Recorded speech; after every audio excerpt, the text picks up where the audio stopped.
لله وكفى وسلام على عباده الذين اصطفى وصل وسلم وبارك على نبينا المصطفى وعلى آله وعلى أصحابه نجوم الهدى وقادة التقى اللهم وفقنا مما تحب وترضى من القول والعمل وجنبنا الفواحش والمعاصي والخطايا والزلل اللهم آثرنا واكسرنا واصلح لنا شأننا كله لا إله إلا أنت أما بعد فأعوذ بالله من الشيطان الرجيم بسم الله الرحمن الرحيم وذروا ظاهر الإثم وباطنه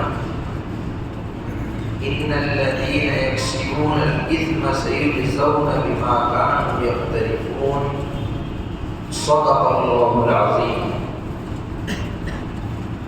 میرے محترم معزز بزرگوں، دینی بھائیوں، عزیز ساتھیوں، اللہ رب ذوالجلال جو ہم سب کا خالق بھی ہے، مالک بھی ہے، ہمارا سب سے بڑا منعم بھی ہے، سب سے بڑا محسن بھی ہے، ہماری ضرورتوں کو ہم سے زیادہ جاننے والا بھی ہے اور خیال رکھنے والا بھی ہے، ہمیں کیا دینا ہے کیا نہیں دینا ہے ہم سے زیادہ وہ جانتا ہے، جو دے دیا اس میں اس کی حکمت وہی جانتا ہے، جو ہم مانگ رہے ہیں لیکن نہیں ملا اس کی حکمت بھی وہی جانتا ہے کہ اس کو میں نے کیوں نہیں دیا۔ کیونکہ آدمی جب کسی سے سوال کرتا ہے تو وہ ہمیشہ ایک پہلو پر سوچتا ہے۔ جب کسی شخص سے کوئی قرض مانگتا ہے تو قرض ملنے کے بعد کیا کرے گا اس پہلو پر ہی اس کا پورا دماغ چلتا ہے۔ مثلا ابھی دیکھو میں نے فلاں صاحب سے بات کی ہے یا میرا فلاں بینک میں لون کا چل رہا ہے، وہ مل جائے گا، پھر یہ کر لوں گا، پھر یہ کر لوں گا، پھر یہ کر لوں گا، پھر یہ کر لوں گا۔ کیوں؟ اس لیے کہ اس کے دماغ میں یہ ہے کہ مجھے مل جائے گا، جبکہ ایسا بھی تو ہو سکتا ہے کہ نہ ملے، لیکن وہ اس پہ کبھی سوچتا نہیں ہے۔ آپ نے کبھی یہ کہتے ہوئے سنا کہ اگر نہیں ملے گا تو یہ کروں گا، وہ نہیں ہوگا تو یہ کروں گا، وہ نہیں ہوگا، کبھی نہیں بولتا ہے آدمی، کیونکہ وہ اس کے ذہن میں نہیں ہے۔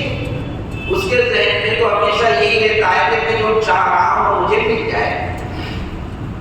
لیکن اللہ رب ذوالجلال اپنے بندوں کو وہی چیز عطا فرماتا ہے جس میں وہ حکمت اور مصلحت سمجھتا ہے۔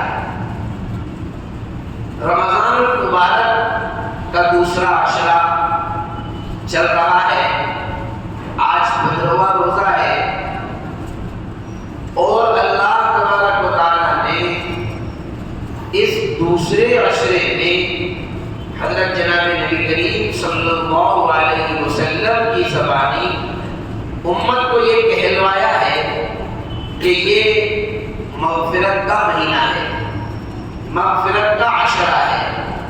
ان 10 دنوں میں لوگ اپنے گناہوں کی جتنی چاہے معافی مانگ سکتے ہیں، سب کے گناہ معاف کر دیے جائیں گے۔ 2 باتیں ہیں، ایک ہے نیکی کا کرنا اور ایک ہے گناہ کا چھوڑنا۔ جس طریقے سے ثواب حاصل کرنے کے لیے نیکی کو انجام دینا ضروری ہے، اسی طریقے سے اپنے آپ کو نیک بنانے کے لیے گناہوں کا چھوڑنا بھی ضروری ہے۔ اس کی مثال ہم یوں سمجھیں کہ جتنی بھی عبادتیں ہم کر رہے ہیں، ہم نماز پڑھ رہے ہیں، روزے رکھ رہے ہیں، تراویح پڑھ رہے ہیں، تہجد کا اہتمام کر رہے ہیں، تلاوت قرآن کریم کا بھی اہتمام کر رہے ہیں، یہ ساری چیزیں ٹانک ہے، یہ طاقت دینے والی ہے، یہ قوت دینے والی ہے، کمزوری کو ختم کرنے والی ہے، یہ بہت اچھی چیز ہے۔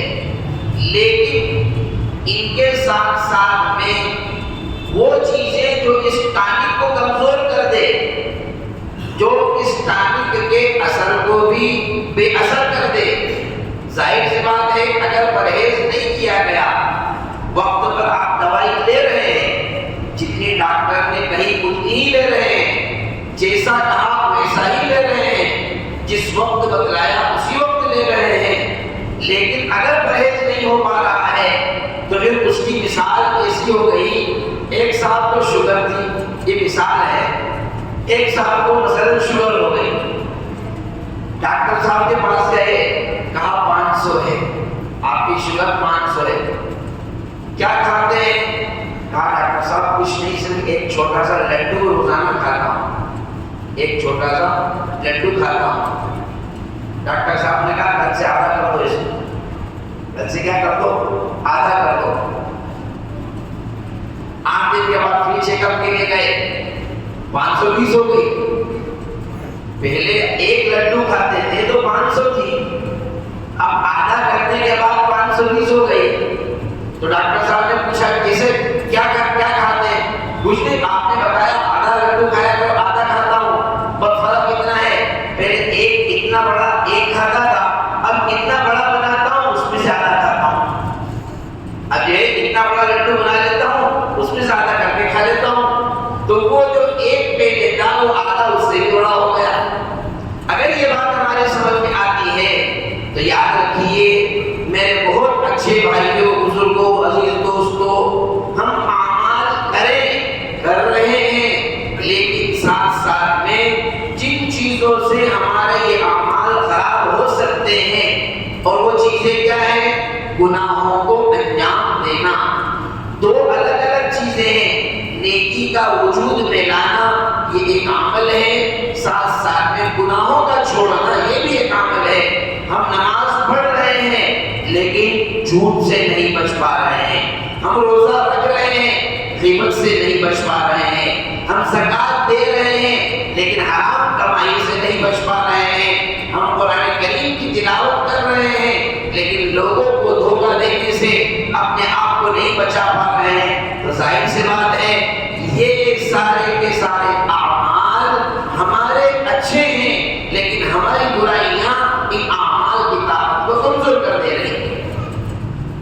اسی لیے علماء نے لکھا ہے کہ گھر کے ماحول میں جو کردار عورت ادا کر سکتی ہے وہ کردار مرد بھی ادا نہیں کر سکتا، کیونکہ مرد کے گھر میں رہنے کا وقت لیمیٹڈ ہوتا ہے، وہ گھر میں رات کو آتا ہے، دن بھر کام پر جاتا ہے، اکثر و بیشتر ایسا ہے، دن میں اس کے ساتھ کام کاج ہے، لیکن عورت 24 گھنٹے گھر میں رہتی ہے، صبح فجر سے لے کر شام تک، رات تک کے، اور رات سے لے کر صبح تک اس کو گھر میں رہنا ہے، اس کے سامنے اس کا شوہر بھی ہے، اس کے سامنے اس کے ساس سسر بھی ہیں، اس کے بچے بھی ہیں، اس کے پوتا پاتی بھی ہیں، سب اس کے سامنے ہوتے ہیں، اس کو گھر کے ماحول کو ایک دینی کیسے بنانا ہے، اس میں عورت جو کردار ادا کر سکتی ہے وہ مرد ادا نہیں کر سکتا۔ مثلا صبح فجر سے لے کر فجر کی نماز میں اٹھنا، قرآن کریم کی تلاوت کرنا، کوئی اگر گندی بات کہے، گندے جملے کہے، اس کی اصلاح کرنا، کوئی برائی کرے اس برائی کی اصلاح کرنا، کوئی غیبت کرے اس غیبت کی اصلاح کرنا، قرآن کریم کی تلاوت کا ایک وقت متعین کر کے گھر کے خود پڑھنے بیٹھنا، گھر کے افراد کو اس پر پڑھنے بٹھانا، اچھائیوں کی طرف اپنے بچوں کا ذہن بنانا، برائیوں سے اپنے بچوں کے ذہن کو ہٹانا، یہ وہ کردار ہے جو ایک عورت بخوبی اس وقت ادا کر سکتی ہے جبکہ خود بھی برائیوں سے اپنے آپ کو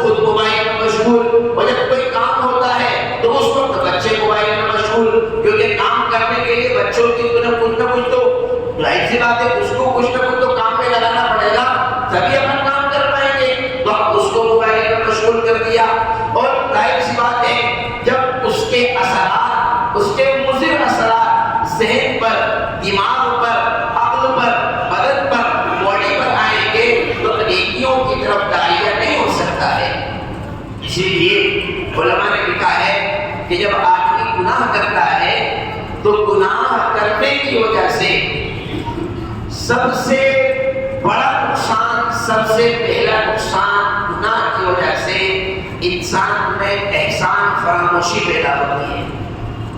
گناہ کرنے کی وجہ سے انسان اپنے محسن کو بھول جاتا ہے۔ ظاہر سی بات ہے، اللہ تبارک و تعالی جس نے اس کو پیدا کیا، وجود بخشا، الذی خلقک، اسی کو تو قرآن نے فرمایا یا ایھا الانسان ما غرک بربک الکریم، اے انسان اپنے رب کریم سے اس چیز نے تجھے دھوکے میں ڈال رکھا ہے۔ کیوں؟ الذی خلقک، اس نے تجھے پیدا کیا، فسواک، اور تجھے بہترین انداز میں پیدا کیا، فعدلک، تیرے اعضاء کو سب ٹھیک ٹھاک بنایا، آنکھ، ہاتھ، کان، ناک، جسم، بدن سب ٹھیک ٹھاک بنایا، فی ای صورت ما شاء رکبک، پھر جس شکل میں تجھے اللہ نے چاہا اس شکل میں ڈھال دیا، وہ شکل تجھے عطا فرمانی۔ اس رب کا جس نے تجھے بچپن میں تو کھا نہیں سکتا تھا، ماں کے دودھ کا انتظام کیا، پھر جب ماں کا دودھ چھڑا تو تیرے لیے بسکٹ، نرم نرم غذاؤں کا انتظام کیا، جب تو طاقتور ہوا تو اور بڑی غذاؤں کا انتظام کیا، جب تو کمانے لگا پھر تیرے لیے انتظام کیا، ہر موقع پر تیرے لیے جس نے تجھ کو شروع سے لے کر آخر تک کپڑا جس نے تجھے پہنایا، تیرے بھوکے پیٹ کو جس نے سیراب کیا۔ گناہ کی نحوست کی وجہ سے آدمی سب بھول جاتا ہے، سارے احسانات آدمی بھول جاتا ہے، اور جب گناہ در حقیقت میرے بھائیوں ایک قسم کی بغاوت ہے، اور آدمی جب بغاوت پر آمادہ ہوتا ہے تو پھر وہ نہیں دیکھتا کہ سامنے والے نے کچھ پر کا احسان کیا ہے۔ جب بغاوت پر آدمی آ جاتا ہے تو کیا کہتا ہے؟ نہیں کرنا مجھے جاؤ، ارے صاحب بیٹا میں نے تجھ پر اتنے احسانات کیے، تمہیں مجھے میرے کاروبار سے لگایا، تمہارا قرضہ میں نے اتارا، تو کوئی احسان کیا ہمارے اوپر؟ ہم نے کہا تھا کرو، تم کو بڑا شوق آیا تھا۔ یہ بغاوت کے اثرات ہوتے ہیں۔ تو گناہ کرنے کی وجہ سے آدمی کے اندر ایک قسم کی اللہ رب الجلال سے بغاوت پیدا ہوتی ہے، احسان فراموشی پیدا ہوتی ہے۔ اسی لیے اللہ تبارک و تعالی نے فرمایا وَذَرُوا ظَاهِرَ الْإِثْمِ وَبَاطِنَهُ، اے بندو ظاہری گناہ کو بھی چھوڑ دو، باطنی گناہ کو بھی چھوڑ دو۔ کیوں؟ إِنَّ الَّذِينَ يَكْسِبُونَ الْإِثْمَ سَيُجْزَوْنَ بِمَا كَانُوا يَقْتَرِفُونَ، جو لوگ گناہ کی کمائی کرتے ہیں وہ عنقریب دیکھ لیں گے جو اعمال انہوں نے کیے ہیں، ان اعمال کا نتیجہ اللہ تبارک و تعالیٰ کے یہاں ان کو ملے گا۔ اور حدیث میں آتا ہے گناہ کے نقصانات میں جناب نبی کریم صلی اللہ علیہ وسلم نے ارشاد فرمایا کہ جب بندہ مومن گناہ کرتا ہے تو آپ نے بارہا یہ حدیث سن رکھی ہے کہ اس کے دل پر ایک سیاہ نقطہ لگ جاتا ہے، توبہ کر لیتا ہے دھل جاتا ہے، نہیں کرتا ہے پڑ جاتا ہے، توبہ کر لیتا ہے دھل جاتا ہے، نہیں کرتا ہے پھر نقطہ، پھر گناہ کرتا ہے، نقطے لگتے اسی کو حضرت جناب رسول اللہ صلی اللہ علیہ وسلم نے ارشاد فرمایا کہ یہی ہے وہ زن جس کو اللہ نے قرآن میں بیان فرمایا کلا بل ران علی قلوبہم ما کانوا یکسبون۔ یہ بات ویسے سمجھ میں نہیں آتی ہمارے، یہ بات ہمارے ویسے سمجھ میں نہیں آتی ہے۔ میں ایک مثال دیتا ہوں آپ کو، ہو سکتا ہوں سمجھ میں آ جائے، چونکہ ہم لوگوں کا رجحان دنیا کی طرف زیادہ ہے، اس لیے دنیا کی مثالوں سے ممکن ہے جلدی بات سمجھ میں آئے۔ آپ نے کوئی گاڑی فائنینس پر اٹھائی، یا فرض کرو کہ آپ نے کسی کو مکان کرائے پر دے دیا یا دکان کرائے پر دے دی، یا گاڑی آپ نے فائنینس پر اٹھائی، اب اس گاڑی کی قسط ہے 50,000 روپے مہینہ، آپ وقت پر ادا کر رہے ہیں تو ساری چیز برابر لیول پہ چل رہی ہے، آپ نے ایک قسط ادا نہیں کی تو 50,000 کی اب وہ 52,000 ہو گئے، دو قسط آپ چوک گئے، اب وہ 52,000 اور 52,000 یہ ہو گئے، اور وہ جو پچھلے 52 تھے اس کا بھی کچھ بڑھ جائے گا. ایسا کرتے کرتے 5-7 قسطیں آپ نے ادا نہیں کی. اب اس کا فائننس آپ کے اوپر چڑھ گیا. اب کتنا چڑھ گیا؟ اتنا چڑھ گیا کہ فائنینسر آپ کی گاڑی کھینچ کر کے لے کر چلا گیا اور اس نے یارڈ میں گاڑی کھڑی کر دی. ٹھیک ہے بھائی، اگر آپ گاڑی چھڑوانا چاہتے ہیں 7 مہینے کی قسطیں باقی ہے وہ ادا کر دو، اس پر جو بیاج لگا ہے وہ ادا کر دو، اور یارڈ کا جو کرایہ ہے وہ ادا کر دو، آپ کی گاڑی فری ہو جائے گی. ایسا ہی نظام ہے دنیا میں. ارے بھائی ایسے کچھ رول ہے، لیکن آپ نے ادا نہیں کیا. آپ نے ادا نہیں کیا. اب ہوا یہ کہ 1 سال گزر گیا، 1.5 سال گزر گیا، قسط برابر چل رہی ہے، ادھر کا کرایہ بھی چل رہا ہے. جب 1 سال 1.5 سال کے بعد آپ پہنچے ہیں تو وہ فائنینسر آپ سے بتا رہا ہے کہ آپ کا 7 لاکھ روپیہ کرایہ، 7 لاکھ روپے آپ کی گاڑی کی قسطیں ہو چکی ہیں، 1 لاکھ 1.5 لاکھ روپے اس کا کرایہ ہو چکا ہے، اور 1 لاکھ 1.5 لاکھ روپے بیاج ہو چکا ہے. کل ملا کر 10 لاکھ روپے دے دو اور گاڑی چھڑوا دو. اب آپ نے گاڑی کی ویلیو نکالی تو پتا چلا کہ اس کی ویلیو تو 8 لاکھ روپے ہی ہے. تو 10 لاکھ کے اگر آپ 10 لاکھ دے کر لے کر آئیں گے بھی تو الٹا اور 2 لاکھ نقصان میں آپ کو گاڑی بیچنا پڑے گی. یہ دنیا میں ایسا چل رہا ہے. اگر یہ بات ہماری سمجھ میں آئی تو بس سمجھ لیں کہ گناہ کی نحوست کی وجہ سے دل پر جب نقطے لگنا شروع ہوتے ہیں اتنے زیادہ لگ جاتے ہیں. اور بڑھتے کیوں ہیں بھائی؟ پیمنٹ بڑھتا کیوں ہے؟ قسط کو ادا نہیں کرنے کی وجہ سے.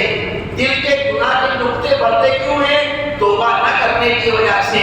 جب توبہ کر لیتا ہے تو معاملہ فائل کلیئر ہو جاتی ہے، لیکن نہیں کیا اب نقطے بڑھتے گئے. اللہ کے نبی کریم صلی اللہ علیہ وسلم نے فرمایا پھر اس پر ایسا زد لگ جاتا ہے، اور فرمایا جس دل پر زد لگا دیا گیا اور جس دل پر اللہ تبارک و تعالیٰ کی مہر لگا دی گئی، اللہ ہم سب کی حفاظت فرمائے، اللہ ہم سب کو محفوظ فرمائے. فرمایا جس پر مہر ایک مرتبہ لگا دی گئی پھر نہ تو اس کو ہدایت کی توفیق ہوتی ہے نہ توبہ کی توفیق ہوتی ہے. حتیٰ کہ علماء نے لکھا ہے گناہ پر دوام کی وجہ سے، گناہ پر مداومت کی وجہ سے، مسلسل گناہ کرنے کی وجہ سے اور دل پر زد لگ جانے کی وجہ سے اللہ تبارک و تعالی ایمان کی ایسی توفیق سلب کر لیتے ہیں، توبہ کی ایسی توفیق سلب کر لیتے ہیں کہ بسا اوقات آدمی ایمان لے کر کے دنیا سے نہیں جاتا ہے. اللہ سب کی حفاظت فرمائے. دیکھو ایمان ذرا سا بھی اگر ہے، اور رائے کا دانا جو حدیث میں ہے نا، رائے کا دانا وہ مثال دینے کے لیے ہے کیونکہ وہ بہت چھوٹا ہوتا ہے. اس سے مقصود ہی ہے اگر ذرا سا بھی ہے تو اللہ تبارک و تعالیٰ کہیں نہ کہیں کبھی نہ کبھی چاہے گناہوں کی سزا دے لیکن جنت عطا کرے گا. یہ بات پکی ہے، یہ بات بالکل پکی ہے. لیکن اگر وہ بھی نہ ہوا، گناہوں کی کثرت کی وجہ سے، گناہوں پر مداومت کی وجہ سے، اصرار کی وجہ سے، میرے عزیز بھائیوں اگر وہ بھی سلب کر لیا گیا تو پھر ابدی ہمیشہ اللہ ہم سب کی حفاظت فرمائے. اس ماہ مبارک کی برکت سے اللہ ہم سب کو بچائے، ورنہ تو ہمیشہ ٹھکانہ جہنم پہ ہو سکتا ہے. تو ایک نقصان یہ ہوتا ہے گناہ کرنے کا، ایک نقصان یہ ہوتا ہے گناہ کرنے کا، دل جو ہے نا، دل کی نورانیت ختم ہو جاتی ہے. حضرت مولانا یعقوب صاحب نانوتوی نور اللہ مرقدہ جو دارالعلوم دیوبند کے پہلے صدر مدرس ہیں، فرماتے ہیں ایک مرتبہ ہم لوگ دعوت میں گئے، کھانا کھانے کے بعد مجھے پتا چلا کہ جن صاحب کے یہاں کھانا تھا ان کی آمدنی حرام کی تھی.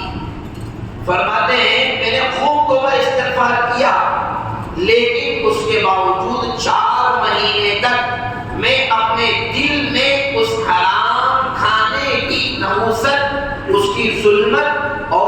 کی تاریکی محسوس کرتا رہا۔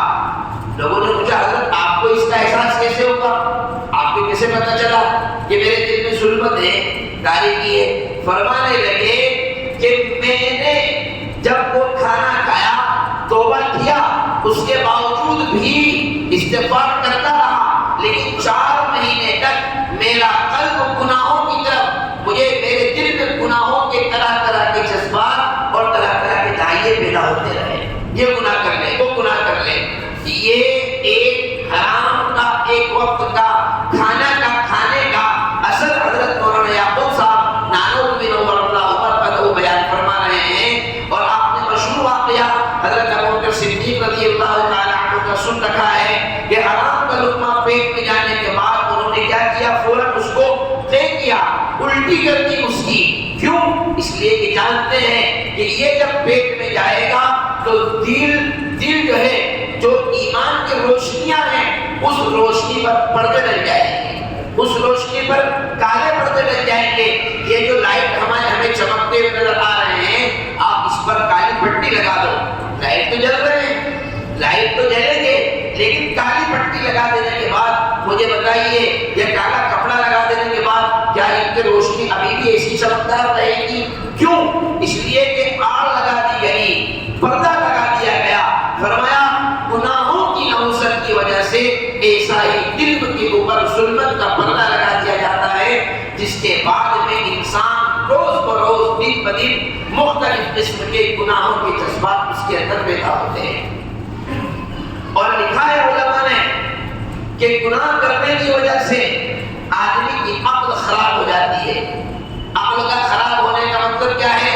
اچھائیوں کی توفیق سلب کر لی جاتی ہے اور گناہوں کی طرف، شہوتوں کی طرف، لذتوں کی طرف، خواہشات کی طرف آدمی ایسا پاگلوں کی طرح، ایسا دیوانوں اور جنون اور مجنونوں کی طرح بڑھتا چلا جاتا ہے، بڑھتا چلا جاتا ہے۔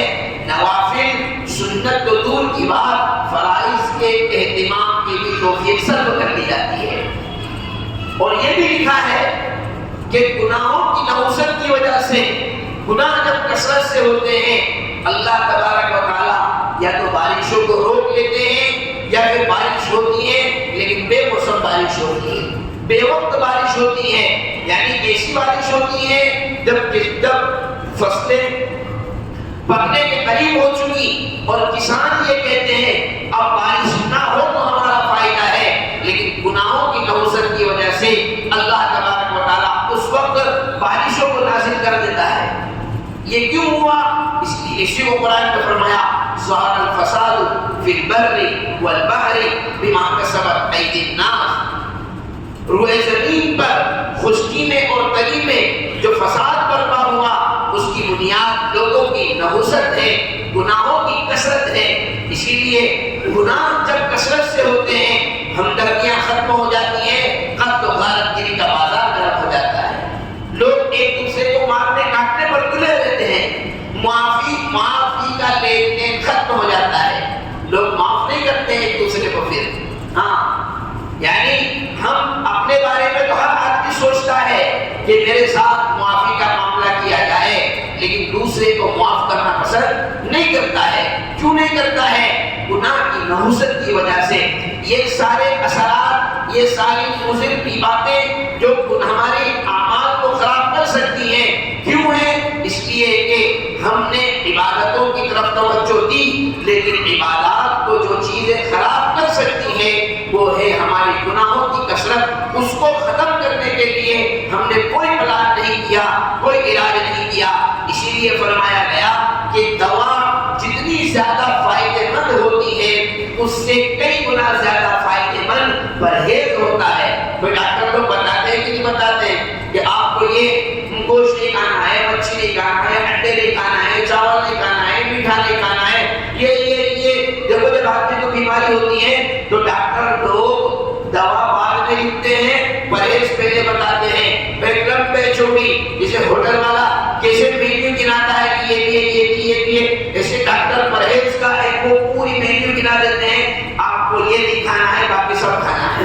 تو ایسے ہی ہمارے دل میں گناہ کی وجہ سے اگر ظلمت تاریکی آئی ہے، ہم میں سے کون نہیں چاہتا ہے کہ اس کا خاتمہ ہو؟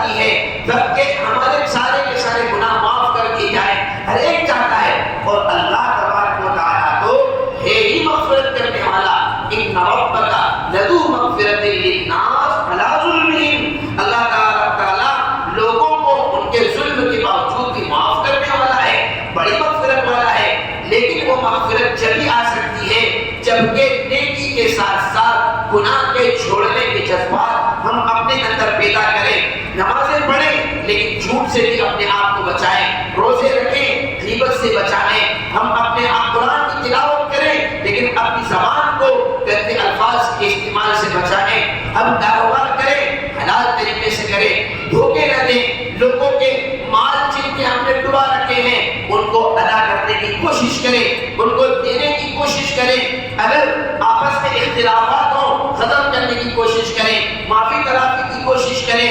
ارے ہم اگر اپنے رب سے یہ چاہتے ہیں کہ وہ ہم کو معاف کر دے تو ہمارا رب بھی تو یہ چاہتا ہے کہ تم ایک دوسرے کو معاف کر دو۔